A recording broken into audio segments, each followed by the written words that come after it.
Hi everyone, I'm Joe. Today is time for my summer 2020 book haul. Recently I had the money from my flight to New Zealand for the Worldcon funded back to me, and just after I had that money back I noticed there was a rather good sale on one of the websites that I used. Hence therefore I went rather enthusiastically on a rather large book buying session, which I'm very happy about, and you'll get to see now because of 22 books in total. However, 22 books does not mean this is going to be a horribly long video because they're in 3 very distinctive sets. This should be a lot shorter than 22 books would ordinarily be if every single book was individual and I was going to show each book after book.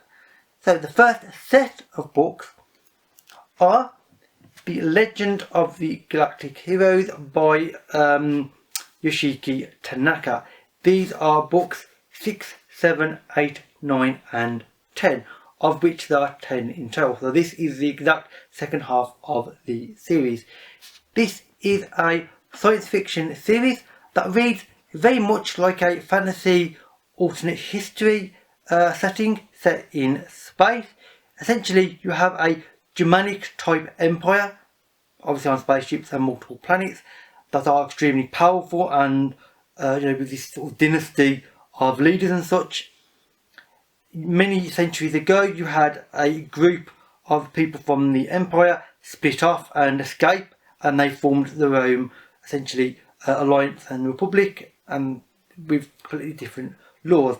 However, the empire has never liked this fact. Obviously they want everything to be ruled by them, this one empire ruled by one man, this mighty empire idea, sort of imperialistic blatantly, and this leads to conflict between the two major groups. There is also a very small unique sort of trader group sort of stuck in the middle of it, playing their own games as well and manipulating the other two. This has got multiple interesting characters, settings, conflict, and indeed lots of political intrigue. I have really been enjoying these books, obviously as you can tell because I bought 5 books by one author in one go, which is not something I do on a regular basis. But these are really interesting and I have been really enjoying these books immensely, so I would recommend this series overall if you like the sound of that kind of idea. So the next theme and set of books is one that will also be familiar to people because I have been reading them recently, and that is first of all the Darkwar trilogy by Raymond E. Feist.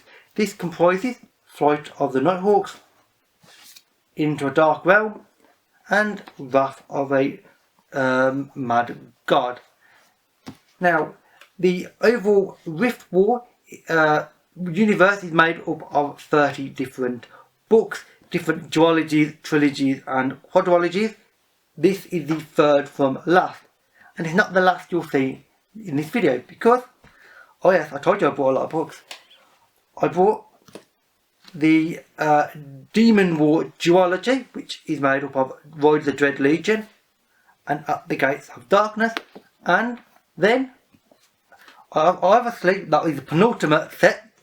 I bought the very final set of books in this universe, and that is the Chaoswar trilogy, which is A Kingdom Besieged, A Crowd Imperiled, and finally Magician's End. Now this is an epic fantasy series. I can't talk about any of these books individually. I mean, obviously I haven't read them, but also these are more than halfway through the series, and obviously this is the very last book, so anything I say about any of these in any way, I would be paranoid that I'm going to give away too many spoilers. Hence why I also haven't reviewed any of the further books that I've read in this world recently. But suffice to say, this is a brilliant fantasy world where you have portals to other worlds opening up, you have conflict, you have kingdoms and different empires. The different books are focused around different sets of characters, so it's not just all around one, the one character, the destined one. It's actually not. This is based around a very changing set of circumstances and around this one sort of big overall arcing threat, but there is lots of really interesting subplots to get there, of which all these make up their own final plot line And this being the final trilogy will be very interesting to get to this. Although quite sad because I've been enjoying these books for a long time now. I mean, the original trilogy I read almost 10 years ago, so it'd be a shame at this point. But, you know, all good things do come to an end, eventually. The final set of books and final theme for this book haul is Yellow Books. If you know me at all by now, if you watched previous videos by me, you'll know exactly what these books are going to be. And indeed, you are correct because they are the SF Masterworks. The first one being the Shockwave Rider by John Brunner. Now, this is actually one of the new entries in the SF Masterworks line. It was only released in January, February this year. John Brunner was a writer at the end of the sort of golden age of science fiction in the very late 50s, early 60s, when all the big authors were pretty much well established by then. And he was also quite significant in his own way. This one I have heard of before, though I know very little about it, so I'll read the synopsis. In a world drowning in data and information and choking on novelty and innovation, Nikki Halfilger, a most dangerous fugitive who doesn't even appear to exist, provides a window onto a global society falling apart in all directions, with madness run amok and personal freedom surrendered to computers and bureaucrats. Caught and about to be reprogrammed, can he escape once again, defy the government and turn the tide of organisational destruction? So this sounds quite relevant, obviously, what with a world drowning in data and information, the internet, and choking on novelty and innovation, all the stuff you can buy on the internet, frankly, all the often pretty useless stuff a lot of us too tend to buy if we're not careful.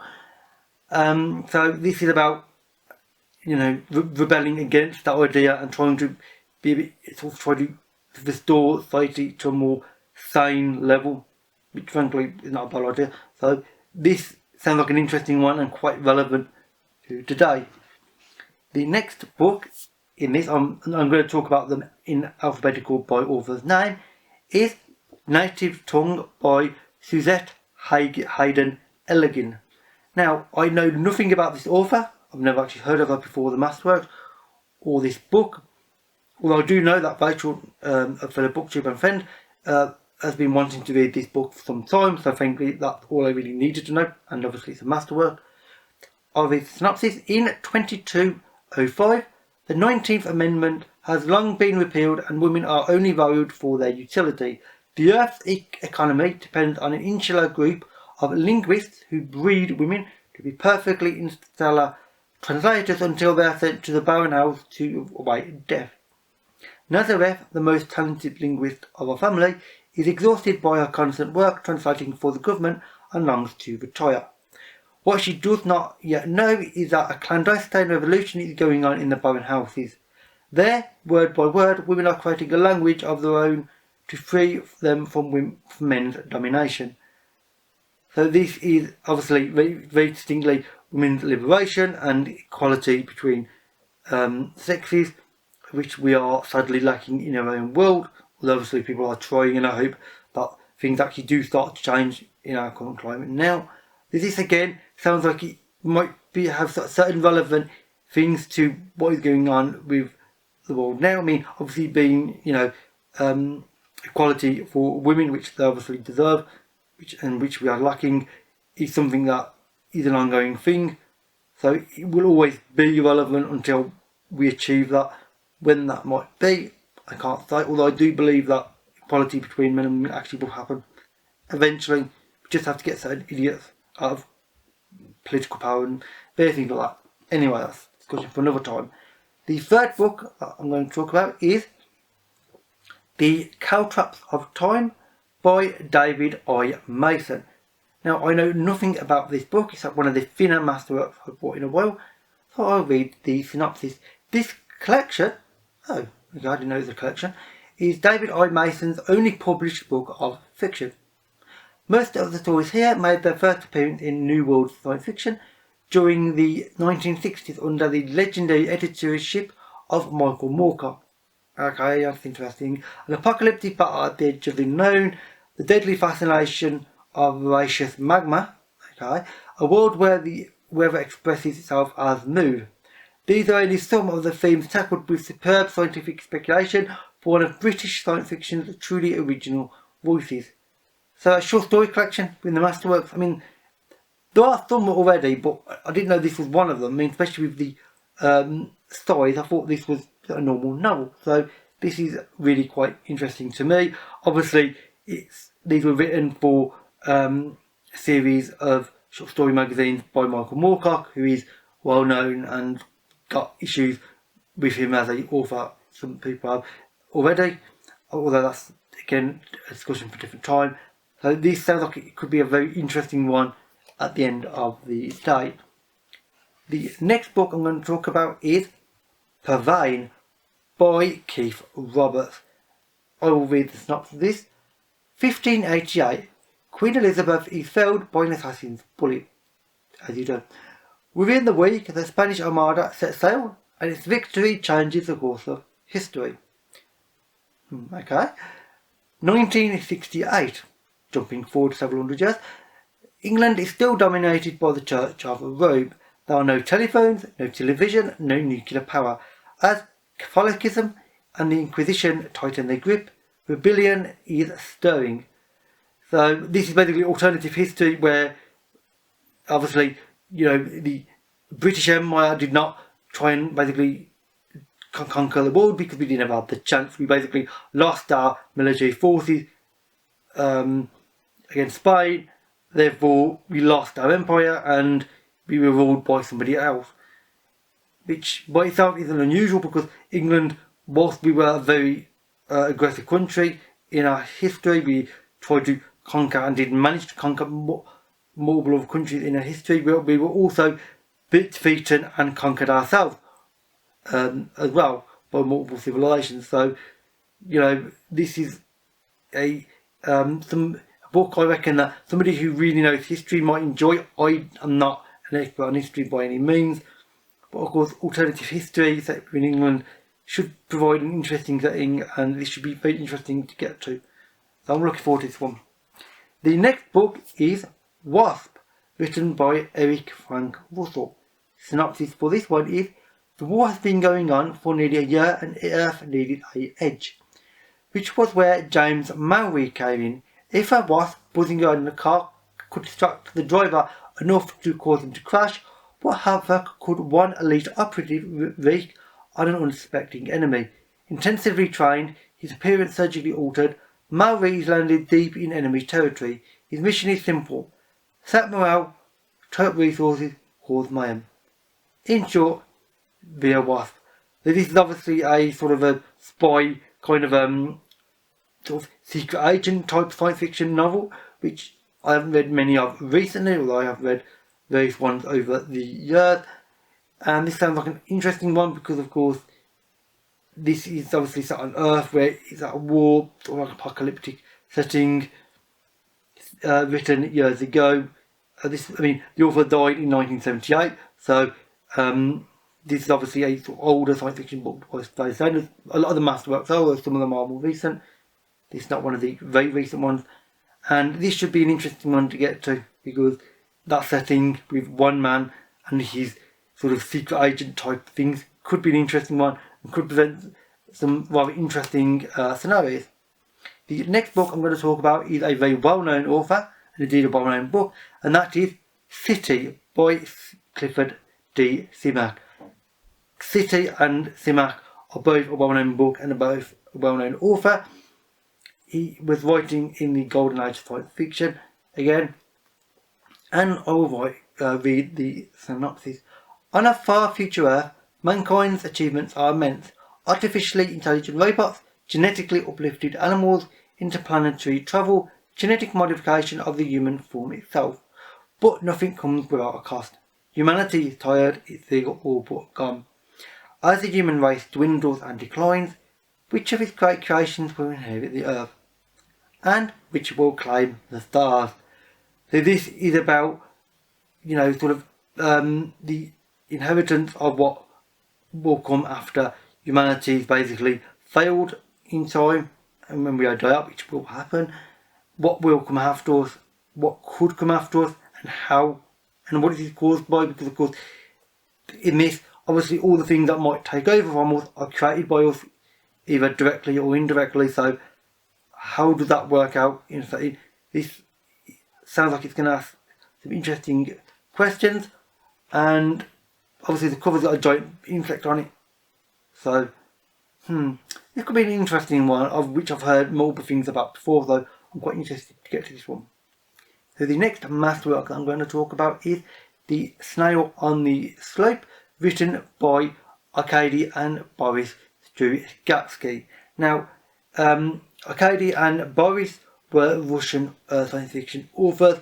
They've got many iconic books to their name, least of all the one that spawned the Stalker idea years ago, of which I have talked about that on my channel before. I've already got about 5 or 6 books by them already. I've read 2 or 3 of them by now. This one is not one I've heard of before, but frankly it's masterwork and it's by them, so it's kind of a given that I'm going to end up getting it and reading it. So that's the synopsis. Enter the administration. Perret spends his days navigating its bureaucracy, trying to get to the strange forest far below, except his attempts only trap him further within the workings of this strange organisation. Enter the forest. Candide cannot remember how he got there, and he is certain he belongs somewhere else, but all paths he chooses lead him around strange bends and into encounters with bizarre creatures. Nothing is as it seems. This classic science fiction novel sees the Strugatskys meditate on how little man can understand of the wider world, and in doing so produce one of the great literary works to come out of Soviet Russia. So, as I said, these were significant science fiction writers within their own right, both within Russia and within the greater science fiction universe.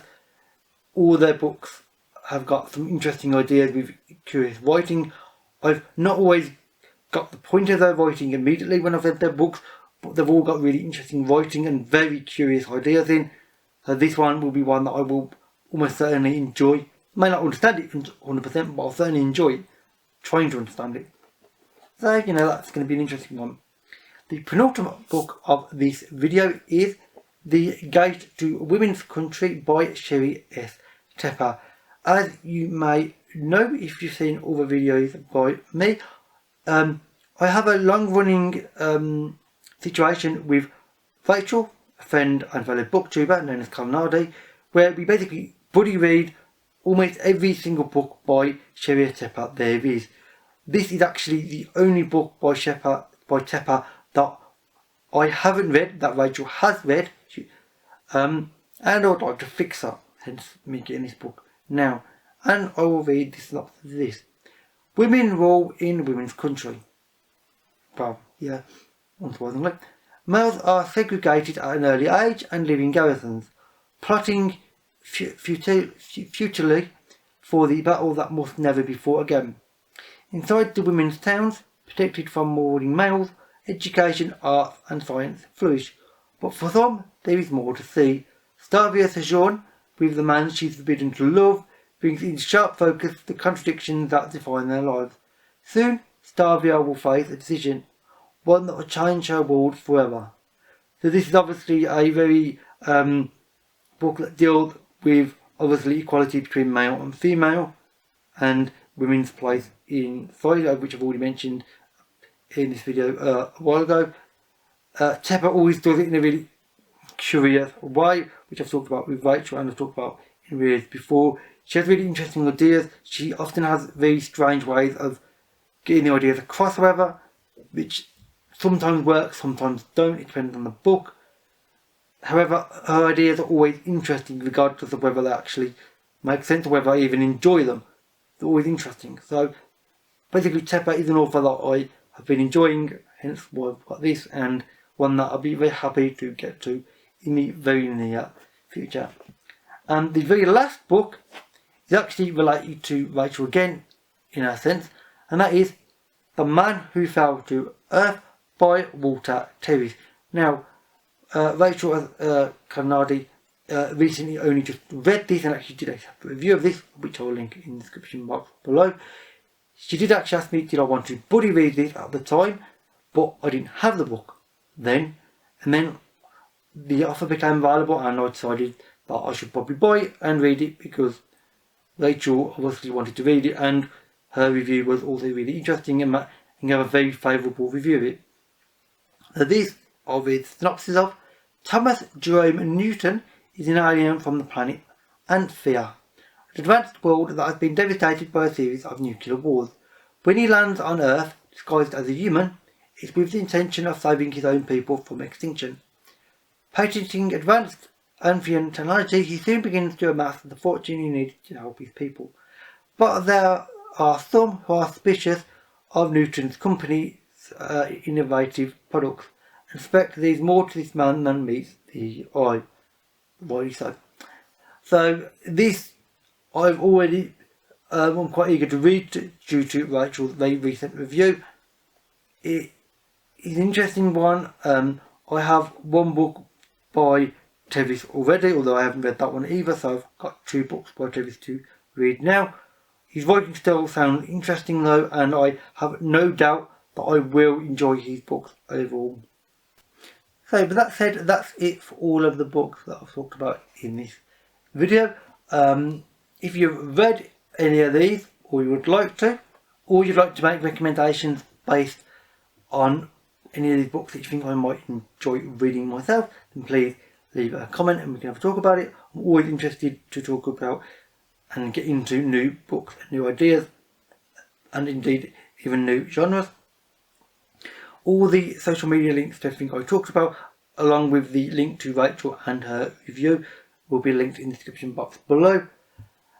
I mean, that is it for this video, so thank you for watching, and I'll see you another day. Bye for now.